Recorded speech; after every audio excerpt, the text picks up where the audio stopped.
America में आला तालीम हासिल करने के लिए पैसा कहां से आया? इस सिलसिले में लगाए गए इल्जाम पर सीजेपी के बानी अभिजीत दीपके ने वजाहत पेश की है। एक इंटरव्यू में उन्होंने कहा कि अपनी तालीम के लिए वो अपने खानदान पर इन्हिसार नहीं करते। बूस्टन यूनिवर्सिटी की तरफ से मिलने वाली स्कॉलरशिप और तालीम लोन की मदद से उन्होंने अपनी पढ़ाई मुकम्मल की और अब वो उस लोन की रकम वापस भी अदा कर रहे हैं। अभिजीत दीपके ने कहा, मुझे यूनिवर्सिटी से स्कॉलरशिप मिली थी, इसके अलावा मैंने तालीम लोन भी लिया था और अब उसकी अदायगी कर रहा हूँ। ये वजाहत उस वक्त सामने आई जब सूरत के RTI वर्कर अमित तिवारी ने हाल ही में मुख्तलिफ इदारों से अभिजीत दीपके के खानदान के माली मामलात की जांच का मुतालबा किया था। सीजेपी की फंडिंग से मुतालिक उठने वाले सवालों का जवाब देते हुए दीपके ने कहा कि मुस्तकबिल में पार्टी आवाम से क्राउड फंडिंग के जरिए चंदा कराएगी और हर एक रुपए का पूरा और शफाफ हिसाब आवाम के सामने रखा जाएगा। उन्होंने ये भी कहा कि नीट पेपर लीक के खिलाफ तहरीक के दौरान आवाम ने खुद खाना और पीने का पानी मुहैया करके उनकी भरपूर हिमायत की थी। दूसरी तरफ सीजेपी की तर्जुमान वैष्णवी गौर ने RT वर्कर पर तनकीद करते हुए कहा कि जो लोग किसी की जाती तालीमी खर्चों पर सवाल उठाते हैं वो दूसरे मामलात में फंड्स के मुबैया गलत इस्तेमाल पर खामोश क्यों रहते हैं।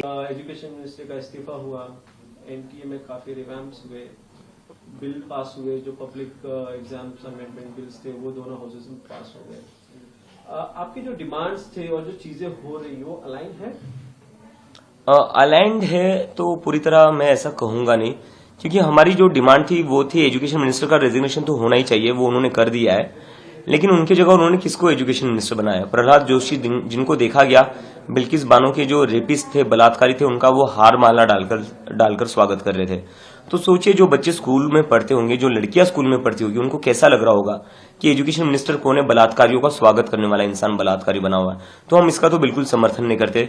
दूसरी चीज जो हमने कही थी कि 1 करोड़ का कंपनसेशन देना चाहिए सारी फैमिलीज को, उन सभी फैमिलीज को अभी तक 1 करोड़ का कंपनसेशन गवर्नमेंट ने दिया नहीं है। मुझे कुछ रिपोर्ट से पता चला है कि गवर्नमेंट कह रही है कि पहले हमें रूल्स और नॉर्म्स देखने पड़ेंगे।